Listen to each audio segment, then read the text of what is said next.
notes, that's a mobby pass. More shots than karate class. I can hear the blues when the shotty blast. The whole block blowing horns, that's that Jackson jazz. She swinging blue notes, that's a mobby pass. More shots than karate class. I can hear the blues when the shotty blast. The whole block blowing horns, that's that Jackson jazz. I told you guys, man, we coming with it, man. We nonstop. What's going on? This is VI. It's Factorz TV.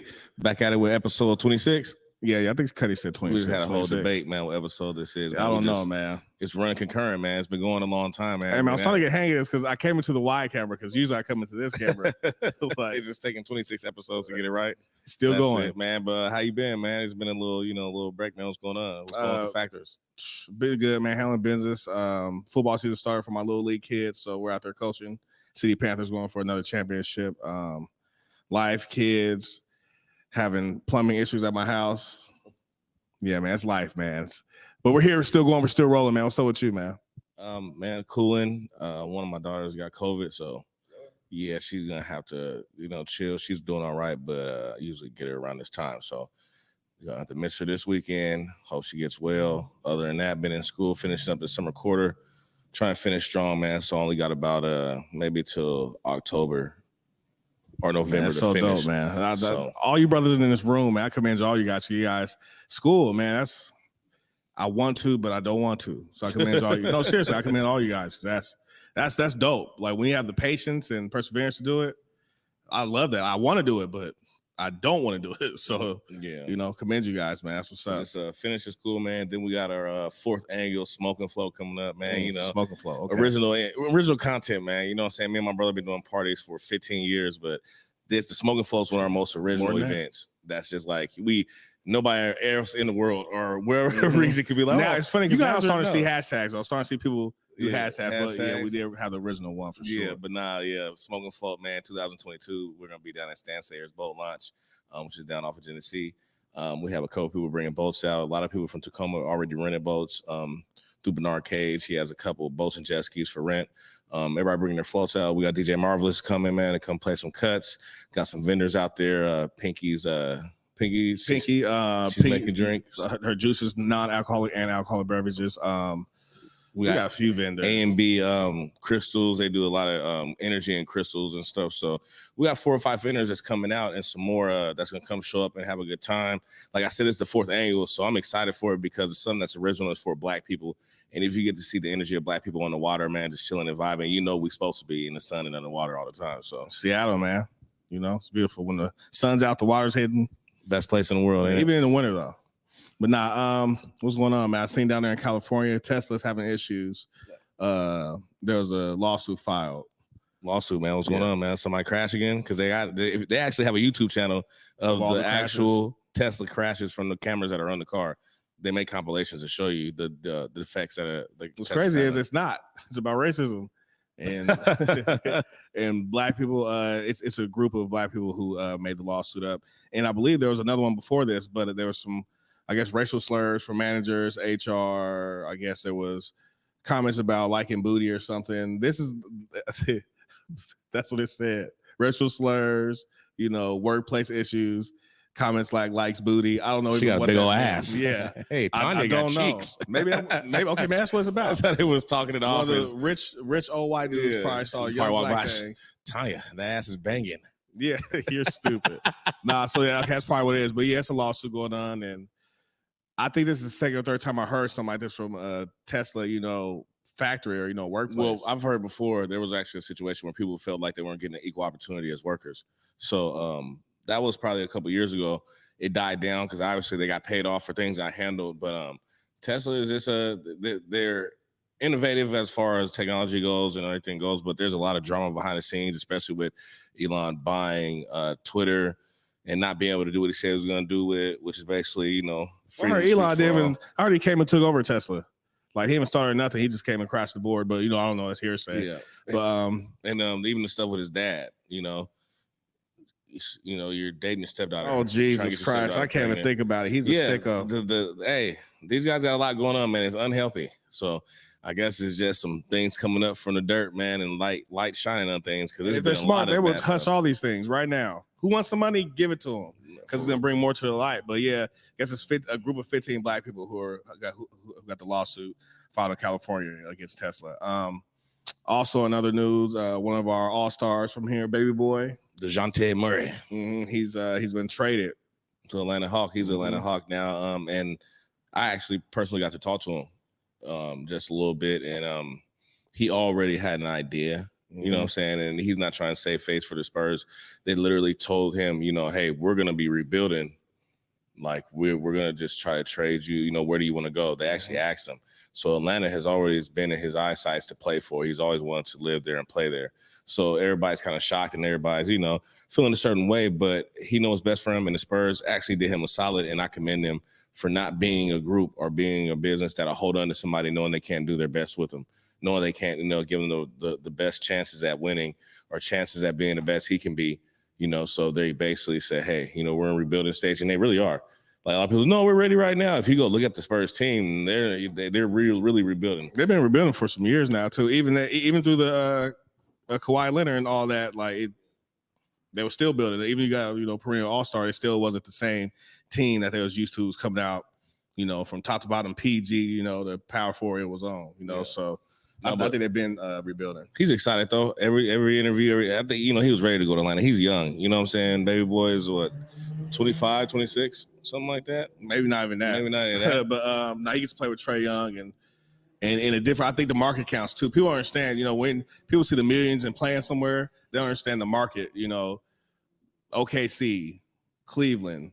You know, places, Minnesota. Like, I'm not saying there's not things there, but there's not things. It's there. Not LA. It's not New York. Yeah, there's nothing there. Those places are desolate down there, and they're all becoming more metropolis. You know, more of a metropolis with the time coming. They're growing, but they're not really like that. Where you want to live at. It's like somebody playing for the Utah Jazz. You know what I'm saying? Like Mormons, a millionaire in Utah, he gonna save all his money for real. Oh no, man! Rich. You're gonna get bored and. Oh, yeah. Man, yeah. What? Man. Order some happy endings and do some bumps. You a cocaine about cowboy? No, I'm just saying, like, it's nothing to do, which makes it worse. Yeah. That's like Wazoo. It's like Wazoo, man. I tell people like all the Wazoo. Time. You go to Wazoo, man. People don't party there because they like partying. It's literally nothing else to do. So you go up to Wazoo. What else is going on, dog? Shout out to Mom's Weekend, too. You know what I'm saying? Well, yeah, we can't even talk about it on camera, you know. Can't talk about Mom's Weekend was crazy, dog. Yeah, Every year, man. never let us down. You and they stopped it. They stopped it too. Did they? Yeah, it's called something else. It's like Family Weekend. They stopped separating it. Where it'd be like Dad's Weekend, Mom's Weekend. Yeah. You know, in like 10, 15 years, I'm gonna say, who your mama? Who your mama? Yeah. What's up, man? Your mama name what? Your mama name what? I know your mama. Tell your mama say hi. Man, idiot, man. What's going on, though, man? Your daddy. Nah, I'm gonna be one of them old dudes, man. I really am. Serious note. Highland Park, the mass shooting. The parade. 7 casualties at the parade. Chicago.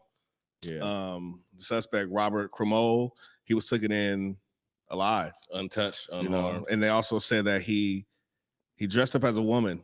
Yeah. And to throw people off. And he confessed. It's not like they're trying to figure out or find a manifest or something there. He confessed to his purpose and what he was doing. So, you know, it's not like where these people are coming in unharmed, unscathed, and then, you know, have killed a lot of people, hurt a lot of people, and then still getting just due. He's literally like, hey, I did it. You know what I'm saying? That's what I want to do. So now you get to see how they're really going to treat people. You know, it's different from someone claiming mental illness or saying this. Somebody saying, hey. No, he actually planned this out for weeks. Yeah, blatantly saying. So we're going to see how they're going to treat this situation. It's a very sensitive situation. You know, a lot of lives are lost. A lot of people were hurt. A lot of families are impacted. But at the same time, it's like, who's going to be the example? You know what I'm saying? So many people have done mass shootings throughout the years, whether it be the one in the theater for Batman, the down there in Buffalo, like no matter what it is, it's always a weird process to where these people are alive and getting a chance to think and talk and Buffalo. Yeah, so it's just we'll see what they're gonna do with this. And that's all I'm waiting for. Definitely have set prayers for the families and people out there it's very, very disheartening that you can't go out in public and just enjoy yourself and your family, have a good time without having to worry about someone randomly taking out their own life's problems and regressions and mental illnesses on people who are innocent and just coming somewhere and have a good time. So definitely praying for them guys. I hope they gotta make an example of somebody. There's a lot of course, like death penalty example or like 3 life sentences. Well, being alive is I don't know. I don't want to say anybody needs to die, but my issue is that these people who have done so much destruction and caused so much damage, pain, and hurt, they will never be able to pay that back. And the process they get is years of trial, years of court. Just sitting in limbo. When people go, people do less crime, go straight to their trial, go straight through and get either life or whatever it is.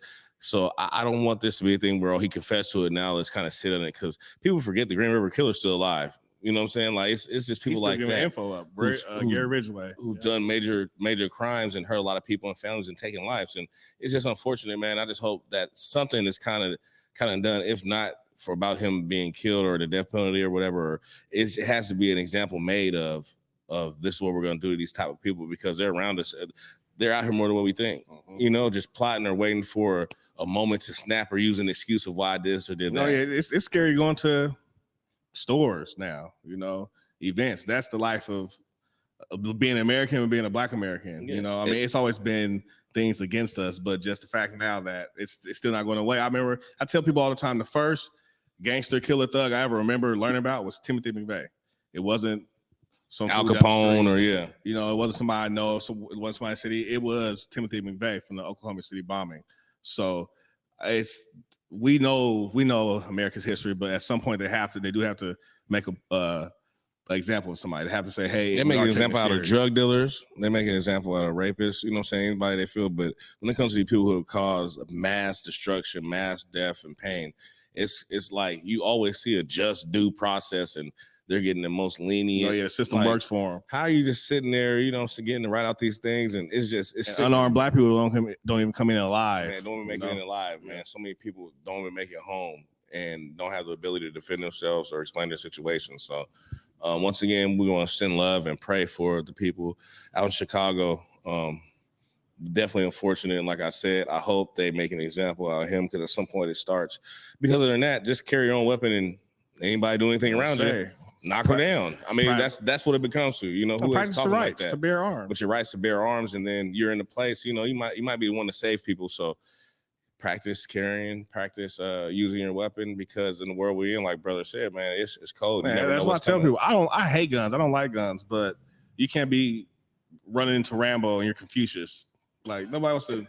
You're getting shot with your intelligent, smart ass. You're getting shot. So. For real, I can't stand. I hate guns. Guns are terrible, but I'm not about to go into the world with guns.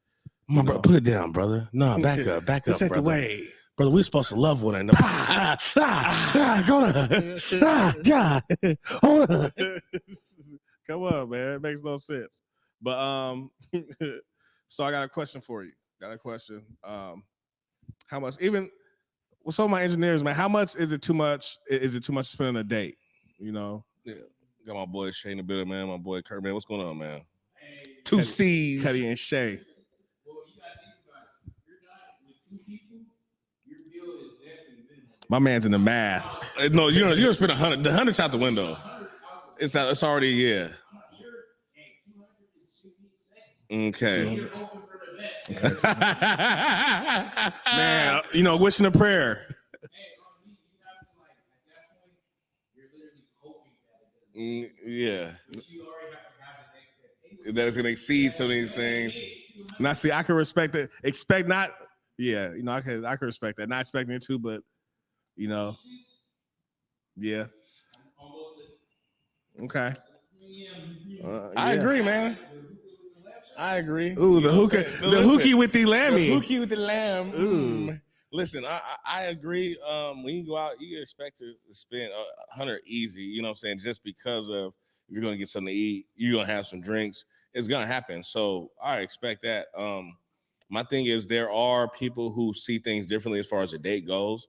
There's some, people who don't care with just being with you or around you and in the elements, or something that's like time consuming. There's some people who's like a date is you actually doing something. So it's actually got into a little disagreement or back and forth with this woman recently. Like she wants to date, that's cool, we could date, but she wants me to take her on a date, and she goes on a date every day. She's a serial dater. You gotta leave them alone. Oh no, at that point, she's a sex worker. Selling tail. You going on a date every day? She's selling tail. Selling it might be discounted every day. Yeah, I like you. I want you to take me on a date. That's cool, man. A man's gonna do what he wants to do, so you can't be like, hey, women just want to be seen. Yeah, just want to be seen. I'm not going out with nobody. First of all, if the vibe is real and we mess around with each other like that, then I don't see a first date is different. But if you mess with somebody, then it's cool to spend a little bit. But first dates, I'm in the long walks, baby. Long walks by the water. You'll be tired by the time we're done walking. But no, seriously, I tell people to do stuff like that because the movies you can't talk to each other, and then if you're going to walk, only thing you lose is calories if we don't speak again. I hate wasting time and energy. I hate saving people's numbers in my phone. Because when we end up talking, you're just a dead number on my phone taking up space. Like people don't get that. Yeah. Keep talking to me on Instagram. Then it's great there. Yeah. Yeah. If it goes consistently, then you get my number. But I don't like just dead weight. So I think it's cool to spend money if you guys are there. But if it's just the first day, let's hook up and kick it and see where it goes. I'm not even cheap. We could do whatever. I like nice stuff. Like, if I like it, we could do whatever. But people really come into it like, I just met you. You're about to drop 800 on my plate. STK. Right. Big. I've never been to a sin, but you're gonna take me. Yeah. What? That's the thing. What's going on? You've been to Roof Chris 2 times in your life, and I'm supposed to take you there. What happened to the barn burner bar that you and your homegirls go to with the happy hour? Yeah, what is the dive bar you guys are always in? I see you on Instagram. You see her on Instagram. She's taking back shots at the hole in the wall. When you kick it with her, she wants to go to. Yeah, she's like, "Hey, take me to." No. So I say if you rock with somebody, then it's different. But the expectations people have when you first meet somebody, it's insane. Facts. And like, I'm not even cheap. Like if I mess with you, it's whatever. But just the expectation, that's like me meeting somebody like, you gotta change my life. You would be appalled. Like, who are you? You know, like, so we're gonna take a break. We'll get this guy some time to pull himself together. When we come back, we're gonna finish off. That was just real talk, man. It's the dating pool has piss in it, a little bit of boo-boo. Yeah, I'll go back to an ex before I start dating. For real, dog. I'll go back to an ex. I'd rather do with somebody's BS that I know than somebody I gotta learn new tricks now. Yeah. Jesus Christ. You're fired. But yeah, let's take a break, man. Let's turn done, man. No, you can't fire nobody, man.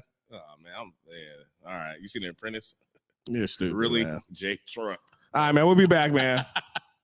What up, y'all? It's T-Dup. I'm here at Converge Media to let you know about my new venture, The Resole. We are introducing Seattle's first dry cleaner for sneakers, and we want you to be a part of it. Head over to www.theresole206.com this Juneteenth weekend for our official website launch. Hey there, it's Trey Holiday. And of course, Besa and I had to take a trip back to Market Street Shoes to grab some items. They always know what to show us. And let me tell you, we both spent quality time to be sure we collected some amazing additions to our wardrobes. They have some of the most unique bags, shoes, and accessories. I mean, the whole shebang. It's always a good time when I get to shop with my girl Besa. Make sure you go check out Market Street Shoes, y'all, and you too can walk out with some dope gear.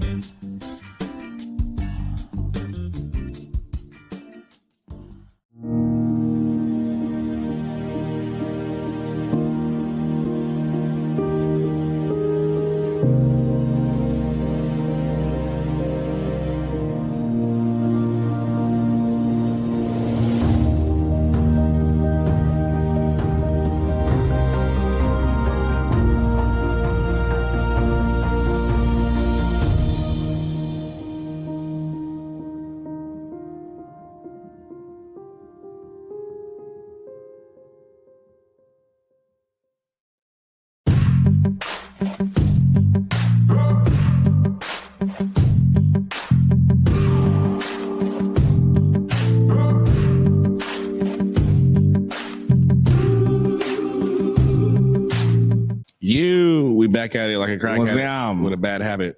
What's going on?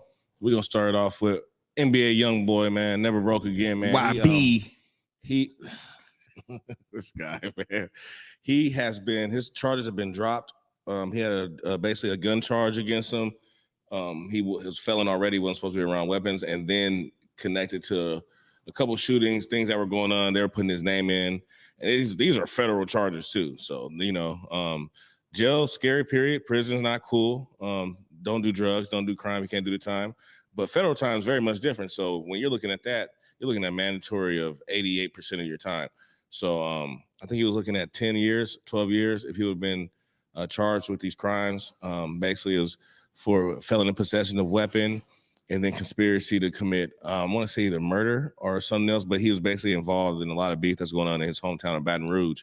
And the people watch you. People don't realize that, we get watched as regular citizens, but when you turn up and you get money, they're definitely on you. So he just had a major, major victory in the courtroom, man, against the feds. And he has the ability to go home, but they're recommending him to go somewhere else. They're saying, you're going to be released under restrictions. You're going to be able to, be free. But we still think you ain't going to be able to have a gun. You ain't be around guns. You can't go certain places. So he still has stipulations. I am absolutely sick of these Negroes. I am. I don't understand. I understand what's the fascination of getting out of somewhere and staying. That mentality. Yeah. Like, seriously, it's getting old. Like, for a minute, we're waking up our conscience, we're learning. But now it's to the point where even at, the younger men who are, once you hit that certain, we're hustling everywhere just to get to a certain point. So when you got to be places, do certain things, there's no reason why. Like, honestly, the one who moves like these rappers should is 6ix9ine. I know he's snitching all that. But as far as when he's out, he has security. Like, NBA, you're a felon. You shouldn't have a gun. You should have security. Go do your shows, go home. Like, these guys all move like they're still with all, with the ish and still doing this and that. And it's just dumb. It makes no sense to me. You're making more money than, a lot of people who wish they were, where you were. I mean, where you are. So I'm happy that the charge got dropped, but after a certain, like so many times you have to stop it. It makes no sense. Hopefully he learns, hopefully he learns the lesson is, what I'm saying? Because he did get a second chance, maybe even a third. And this is the feds. I mean, you ever deal with that or the U.S. Marshal? You understand how serious it is. Yeah, and when they come at you, they know what they're doing. Yeah. And that's the thing. I think he has another case too pending. So you never know what's gonna happen. But I just hope rappers start learning how to move better, move smart. It makes no sense. You're making, how much money you're making, and you're still acting like, it's like Will Smith, dumb self. Oh yeah, man. You're not in Philly no more. You're worth half a billy, and you're on stage slapping people. Yeah. That bald head net to he didn't have to stick up for me. Anyway, let's not get started. Let's not get on her. I'm so sick of her. Because you know what it would have been like if Will would have did that? You know what I'm talking about. If Will would have befriended one of Willow's friends who was going through emotional distress, mental, issues, losing people. If he befriended one of his daughter's friends, had sex with her, and then said, hey, it was an entanglement, do you know what the world would have did? So sick of it. But yeah, go ahead. Oh man, I'm sick of it. Like, I am. I'm sick of it. So I say I don't want to get started on that subject. If it was a man, yeah, man, toast. Turn to red table talk for sure. You're a predator. You're a loser. Yeah. Seriously, they're stripping him of everything. Yeah. Jada got a talk show, her knuckleheaded ass. I'm so sick of her. Little bald head nut. Yeah. Well, anyway, man, on to some legendary stuff. Beginning of this month, it was Charles Ray Justice's birthday. We got to celebrate him, and we usually do a Chuck Day, but this year was a Chuck weekend. So we had events on Saturday and Sunday for the kids. We had games, bouncy houses, big food, music. Just love all around, man, for a legendary character from the city. I say, who was Charles Ray Justice to you and the community? To myself, father figure. Someone who taught me a lot about not only being a man, but how a man should carry themselves. It's difficult not being raised by your dad and then finding the right people to be around or follow. So he's definitely a father figure to me, somebody that's legendary in my eyes, but not just myself. Everybody who came in contact with him, everybody who know who he is and know his name or got to reach out and touch him, they love him. He's definitely a legendary person in the sense of the word. He's done a lot for the community. He's always protected people, always gave you the shirt off his back. And, if you were wrong, he would tell you. He definitely wasn't a pacifier. Yeah, tough love. He held you to the fire. So just a man of men, I give him and Deshaun Milliken a lot of praise. Two people who aren't here no more, who got a lot to do with the character that I'm becoming, and, you know, the change in pace from being younger, turned to a man. Definitely owe a lot to them. So it was very, very emotional celebrating him, but then at the same time, it was exciting. And I always feel privileged of being under his wing, always being privileged of being of his lineage. Definitely. That's who, to me, he's like the superhero in the hood. You know what I'm saying? Like, all the kids look up to him. He's the one who buys the ice creams. If your mama's late on rent, he'll come help. If you need to be beat up, he'll beat you up. If you need a lesson, you know, he was everything to everybody. So it's a blessing to see the love that he showed to everybody. That's what I was telling everybody. You know, like, do one Chuck Day. I was like, no, everybody can celebrate how they do, because everybody had a different connection, relationship with him, you know. So never forget, never let your people's names die. And that's one of the biggest things I took from this past celebration, was keep your people's names alive, you know, especially those who meant something to you, those who had big impacts on the community, on your life, or anybody else's lives. You know what I'm saying? And that's a good thing to take away, is keeping their names alive. Yeah. You know, no matter who it is, if you love them, if they meant a lot to you, keep them alive, keep them lifted high. You know, we tend to just go through our lives and forget things, and then the memories, the lessons that's taught with these people we had, man, we got to keep that alive. So I definitely appreciate that, man. That's something I take from a man. Long live Chuck, man. C-Ray, we love you. Man, we're about to go in this summer, man, as far as just hanging out, doing good things. We got the Smoking Flow coming. Just all the fun things he was about. He was about good energy, fun, man, and having a good time, man. And ain't nothing better than free, but what? But God. But God. That's Real ain't talk. nothing free but God. You know? I love us. Talk to me. Talk to You know? me. You know, I can fight, right? He had so many sayings, man, everybody loves. So, you know. On to the next subject, something that was near and dear to me, is basically the crack era versus the fentanyl. What's meth that near and era. dear to you, huh? Yeah, you know, we grew up, I in know. and around I know. that. You know, it affected us heavily. You know, it's a serious subject, and now it's like people are being babies. It's called a disease. They're called sick now instead of junkies or crackheads. You know, they're getting shoot safe sites. You know what I'm saying? This era that's opioid era, with people who are of white people basically are being coddled and being taken care of, and given these programs and opportunities to save themselves and also save their futures. When in our era, we were called crackheads, they redlined, they took our property. You know what I'm saying? We were junkies. It was all types of laws created that would make it hard for us, you know, to even come out of selling it, let alone using drugs and losing everything. And just the difference in how they treat people of this time, of this race, of this drug, compared to how they treated Black people with crack, it just makes me sick. Like, it really does. It makes me upset, because it's blatant as day on the approach they took in two different times. And I don't care about the errors of what it was. Like, you know, you have empathy for these people who are on these opiates, but you can't get right with people who are hooked on something that was initially brought in by the government, that was literally created by the government. So it's just something that I always talk about with people amongst our peers. Of course, the place we're in now is not good as far as the drugs going, who's being affected and how they're being affected. But this has been going on for a long time. And just the spotlight on this is just, it's like, you guys didn't give a damn about us, and now you want us to care. I was looking at people like, yeah, all right. You fun with the bag, buddy. Yeah, you fun with the bag, bro. You was born white with privilege, and you went and did some drugs. I know, like, we've been knowing, it's documented. There's reports, there's, you know, statistics on how they have forced drugs onto people into our lives, made it to where we had to either use them or sell them, or, you know, had to, you know, use it to get away. But one thing that really showed me how they feel is when Justin Bieber got a hold of lean.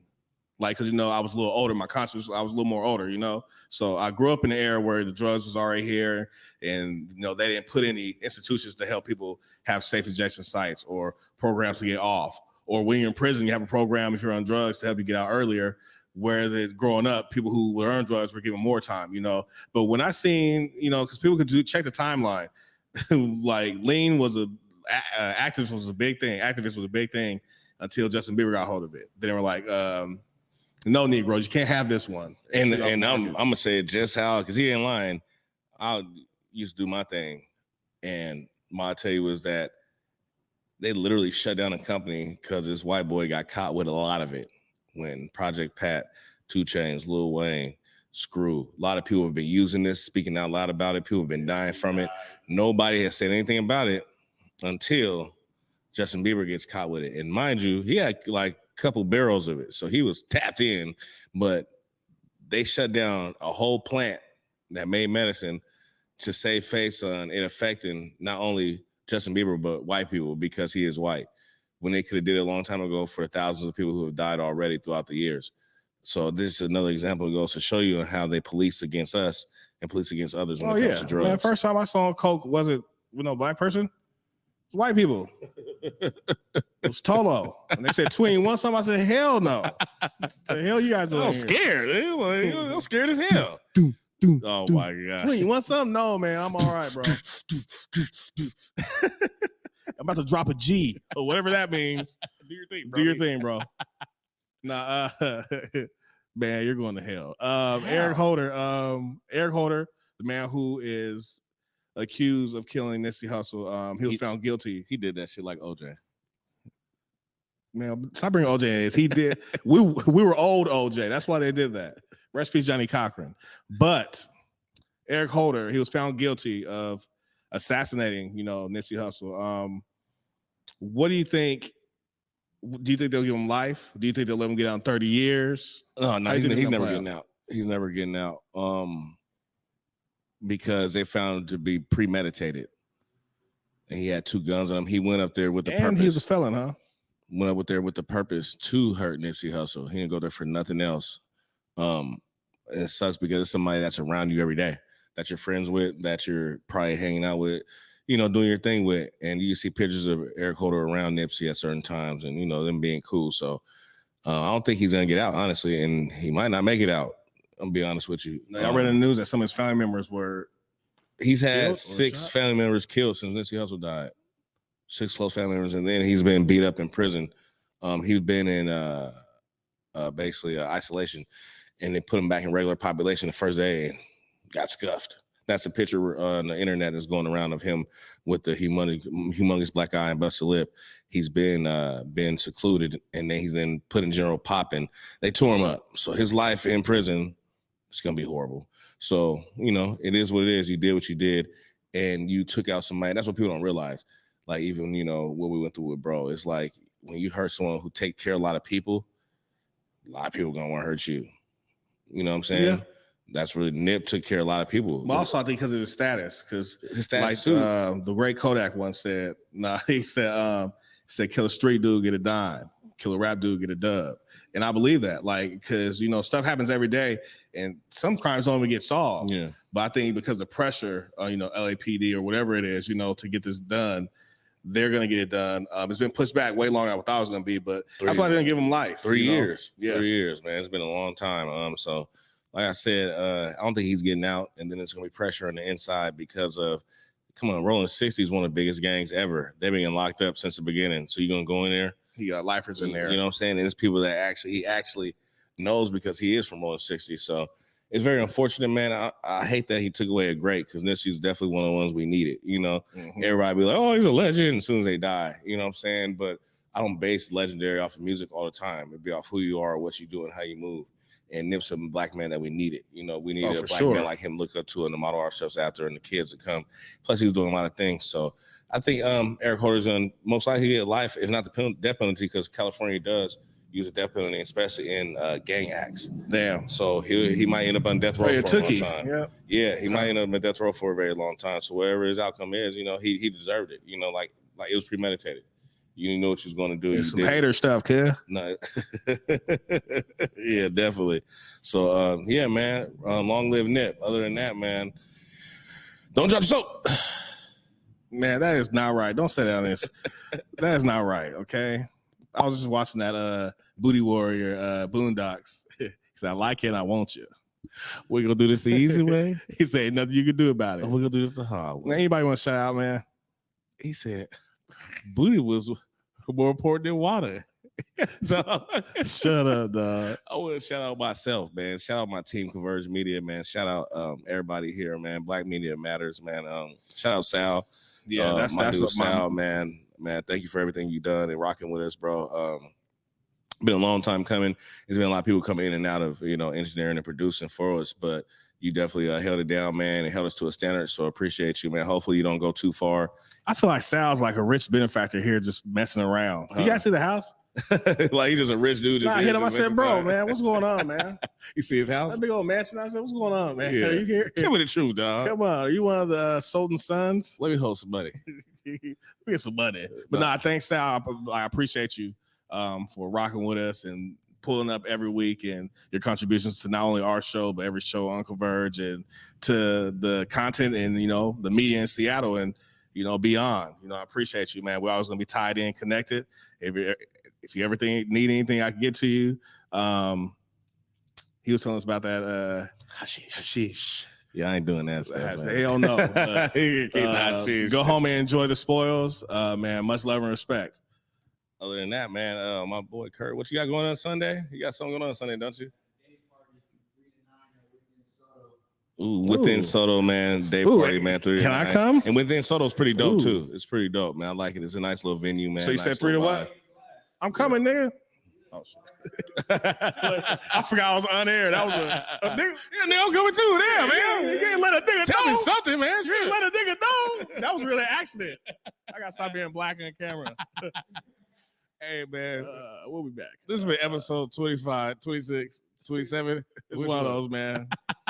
All right, man. Appreciate you guys. Man, shut up, bro. I'm really, man. VI and Factorz TV, we out. When the blue notes, that's a mobby pass. More chops than karate class. I can hear the blues when the shotty blast. The whole block blowing horns, that's that Jackson jazz. When the blue notes, that's a mobby pass. More chops than karate class. I can hear the blues when the shotty blast. The whole block blowing horns, that's that Jackson jazz. I told you guys, man, we coming with it, man. We nonstop.